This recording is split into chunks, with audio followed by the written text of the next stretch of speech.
Então, fiz a enquete ontem para decidir o dia da live e a maioria votou no sábado. Então, a live vai ser no sábado, no finalzinho do dia. Eu estou pensando para as 16 horas. Ao longo da semana, eu vou postar algumas enquetes, até para saber um pouquinho quais são as dúvidas de vocês, o que vocês querem que comente nessa live.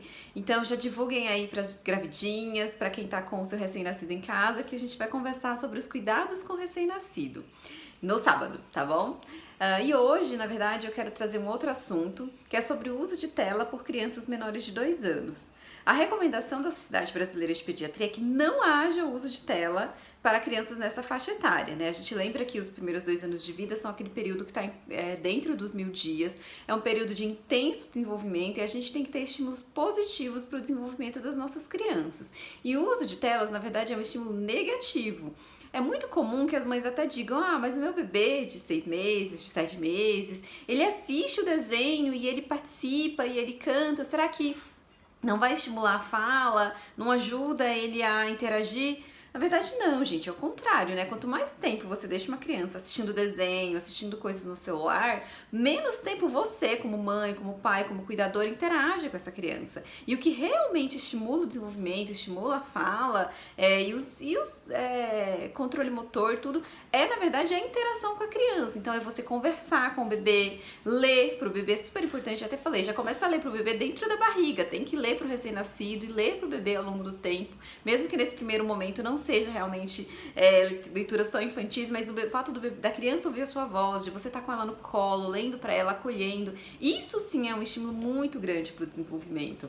Na verdade, as telas, elas são o contrário, elas funcionam de outra forma, porque vamos imaginar lá um bebê de 7 meses ouvindo Baby Shark. Ele consegue acompanhar a musiquinha, ele até faz movimentos, ele fica às vezes vidrado, né? Tem crianças que mesmo pequenininhas, quando elas são colocadas em frente a esse tipo de conteúdo, elas ficam assim, vidradas, paralisadas. Só que essa criança, ela não tem capacidade, ela não tem condição neuronal de processar essa informação, de entender que aquilo ali é uma família de tubarões e o significado daquilo. Então fica um boom de imagens girando na cabeça desse bebê. E aí à noite, a hora de dormir, essa criança tá agitada, ela não consegue dormir, ela tem sonhos, ela tem despertares noturnos, né? E por quê? Porque tem um monte de informação, um monte de imagens coloridas são processadas na cabecinha dessa criança.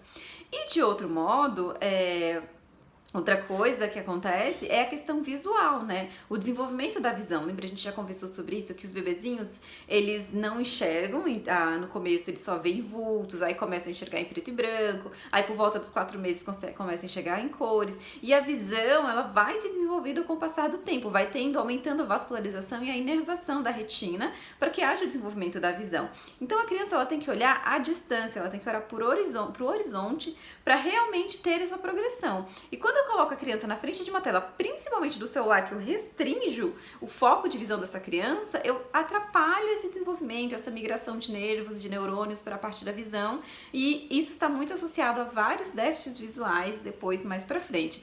E a déficits de postura também, que a criança fica com o pescocinho inclinado, ou quando você coloca num suporte pro tablet, porque agora já existe, né, o suporte, a criança fica com o pescoço esticado. Tomem cuidado, prestem atenção na postura das crianças, dos bebês, quando elas estão usando o celular e o tablet. Então, assim, na pior das hipóteses, não tem outro jeito, você vai colocar que seja na TV, que pelo menos fica longe e não tem essa questão da postura. E aí, nesse momento que a gente tá vivendo, é muito comum os pais perguntarem, não, mas e pra falar com a família, fazer videochamada? Gente, isso é diferente, assim, não é o ideal que a criança use a tela. O melhor é ir lá visitar o avô, visitar o tio, mas nessa situação que não está podendo, sim, é válido fazer videochamadas com a criança e a criança interagir com outra pessoa por tela. Isso não é a mesma coisa que pôr pra assistir desenho. Outra coisa, um pai comentou no consultório que ele tá trabalhando em home office e a bebê tem 9 meses, ela pedia colo, né? E aí ele colocava ela no colo e tava ali na videoconferência. Isso também é uma adaptação ao contexto que a gente está vivendo. Vou dizer pra ele, não, você não pode pegar ela no colo, você tem que... Não, é melhor que ele dê o colo, que ele pegue ela no colo, que dê o cuidado, mesmo que naquele momento ela esteja exposta a um tipo de tela com uma proximidade que realmente não é adequada para um bebê. Mas que neste contexto, né, a gente tem sim que se adequar, né? Então essas videochamadas ou esse tipo de situação pontual, assim, está tudo bem. O que não pode é pôr a criança para ouvir essas musiquinhas que parecem ter sido feitas para elas, mas não é. Então, todas essas coisas com muita cor, com muito som, com cores vibrantes, isso na verdade é ruim para o desenvolvimento dos nossos bebês.